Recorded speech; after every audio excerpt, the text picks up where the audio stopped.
So I wanted to share one other little story from West Africa, from Mali, with the Welesebugu Utah Alliance. And this was an experience we had in the back of a Toyota Land Cruiser, driving for several hours out through the bush in about 2000, maybe 1999. And we're bouncing over these dirt roads, and we're going to look at a village health clinic and examine the training program and the clients that we have been preparing to be village health workers in two people per village. So one male, one female for every village of about 25 in this Malian arrondissement, which we might call a county here in the U.S. And as we're moving along, we start talking about worker-owned co-ops in Africa.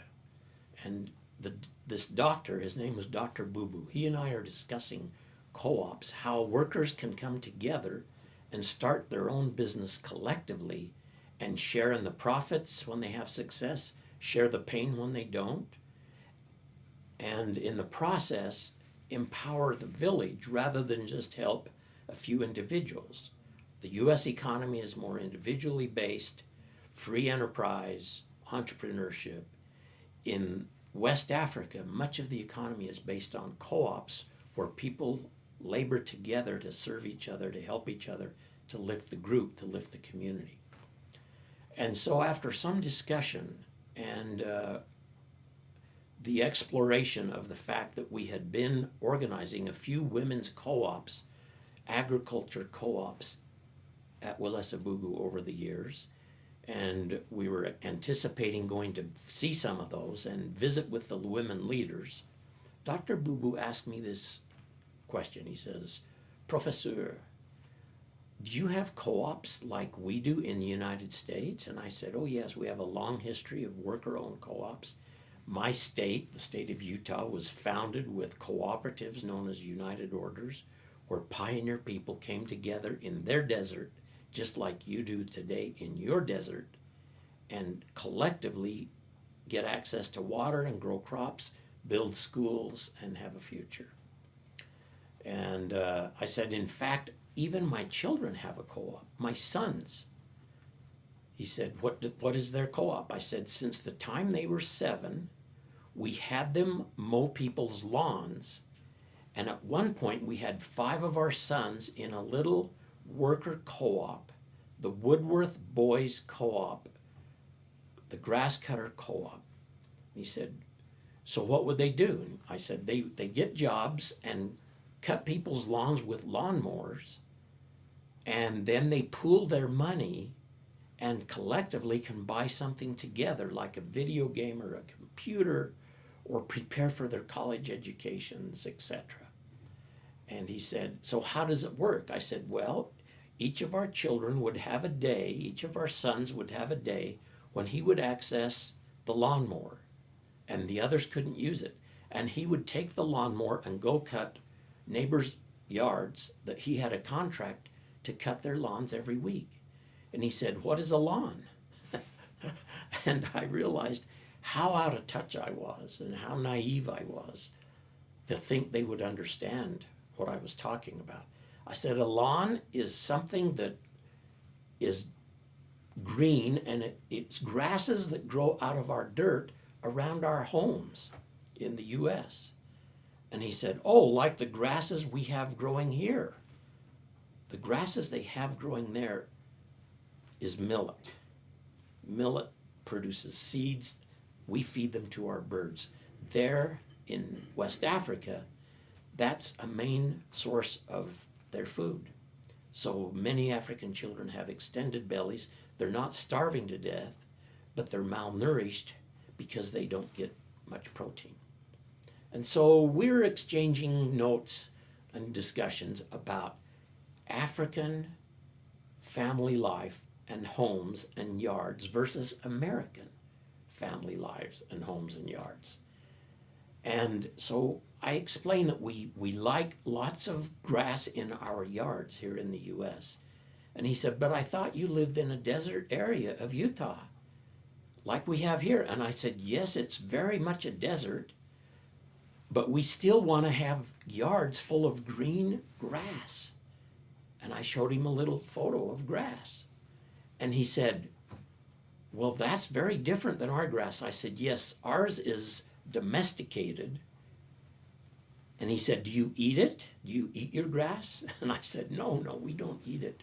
We mow it so that the grass looks nice, that the yard looks well organized. We like to have what people in the U.S. call a manicured yard. He said, even in the deserts? And I said, yes. He said, so when your sons cut the neighbor's grass, then what do they do with it? Do they feed it to your animals? I said, no. We don't have animals except dogs and cats in my house and too many children. I said, what we do is we put it in a bag and then we take it out and throw it in our trash, and we pay the city to come and take away our grass. He said, so you have to buy seed to plant your grass. Is that right? I said, yes. He said, now you live in a desert, so how do you get water? I said, we have to buy water to put on our seed so that our lawns will grow and the grass will grow. He said, but you don't let it grow 4 feet like our millet in our country and our grasses, native grasses here. The more I talked to Dr. Boo, the more I realized what contradictions we have in our own society. Here they are. They've lived in mud huts for 1,000 years. They are impoverished. They have a desert. They've had this 2 decades almost of drought. They grow mostly millet. They try to raise a few chickens and roosters and goats, but it's difficult to raise much of any other livestock because it's so dry. And is in his mind, as Dr. Boo-Boo's thinking about our society with his framework of his home there in Walesa-Booboo region, he can't understand. And the more we discussed it, the more crazy I decided we were. Why not just live simply, grow what we can in our desert, but not go to the extent we have been recently, in which we're emptying the waters from the planet to have beautiful lawns because we like green lawns. He said to me, can't you just paint your lawn if you want something green, like we can paint buildings here? I said, then in fact, some people in Arizona and California do just that. He laughed. He thought that was so crazy. And the more he laughed, the more crazy I realized it was. But here we are in this desert region, setting up a little co-op for my sons to go get business from their neighbors, from our friends,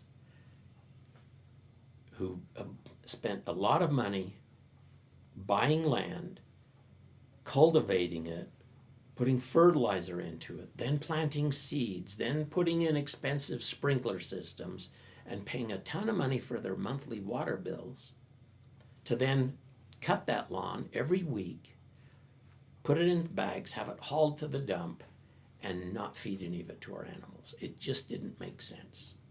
So I think we've got a lot in the West, here in the United States, here in the Western part of the world, to learn from our African friends, our Latino friends, from our Asian colleagues about the way to live more simply, the way to live more sustainably, the way to reduce some of our costs, use less water, live more humbly, and have a greater amount of resource for the rest of the world.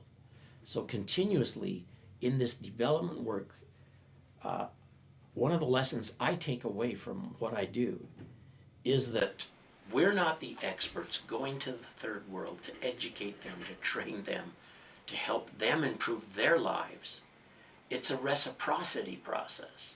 The fact is we've got to work together and learn from each other. And I hope that out of that experience I had in West Africa with Walesa-Booboo and Dr. Boo-Boo, I realize that we're learning from one another and I'm not the big development expert with all the answers.